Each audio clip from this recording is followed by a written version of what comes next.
Thanks to our friends at The Motley Fool for sponsoring this video. Visit fool.com/ASYM for the top 10 stocks to buy right now.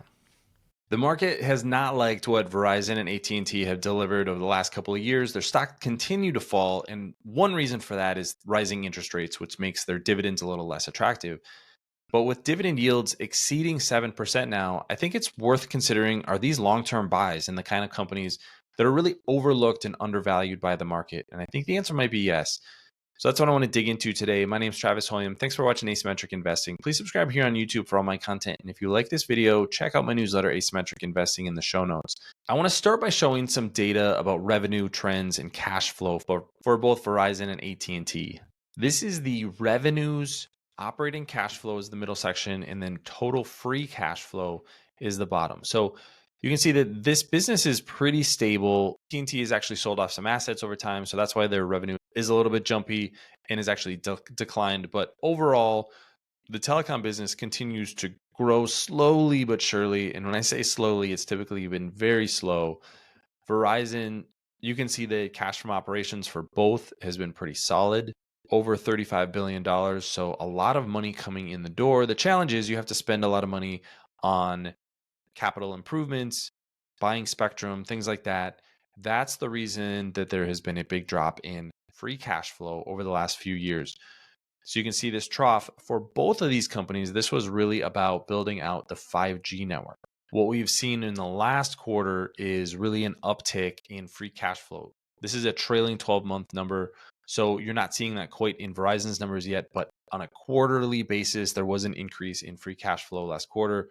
It does show up a little bit better for AT&T here. I'll zoom in a little bit and you can see that there is a bump in free cash flow, not anywhere near the $30 billion or $25 billion number that we saw a handful of years ago, but should be moving in the right direction. If we go over and look at a snapshot, I'll start with Verizon.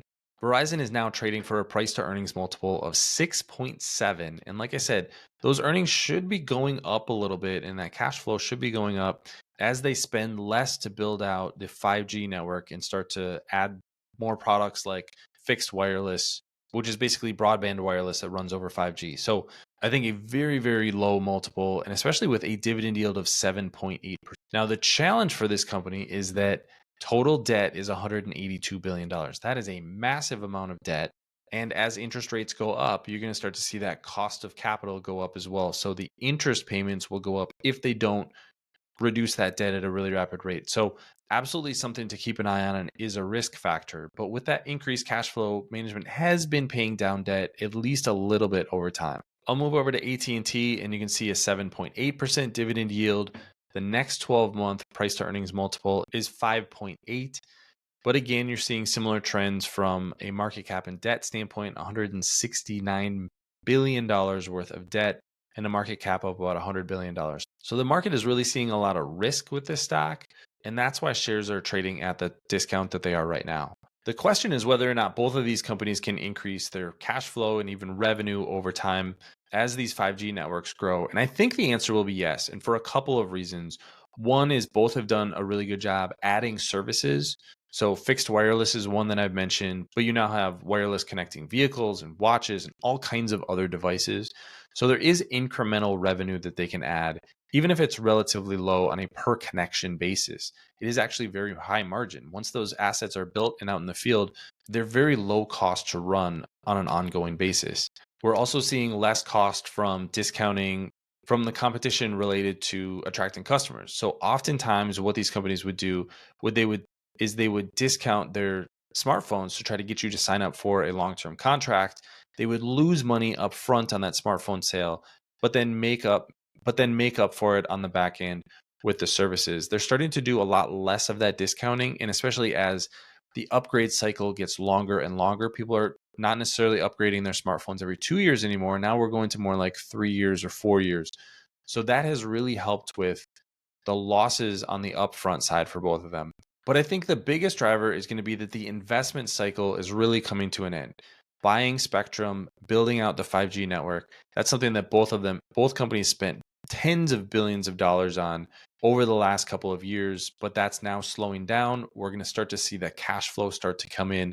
There's going to be two things that they can do with that cash. They can pay down debt or they can return that money to shareholders with maybe a growing dividend or even buybacks. I would like to see them de-risk the business. That's where I think there should be a lot of focus, and we've started to see some progress in that direction. But at the end of the day, these are the kind of businesses that are just very, very sticky. I don't see them going anywhere. It's an oligopoly in the US that they're operating in. So we should continue to see relatively good margins.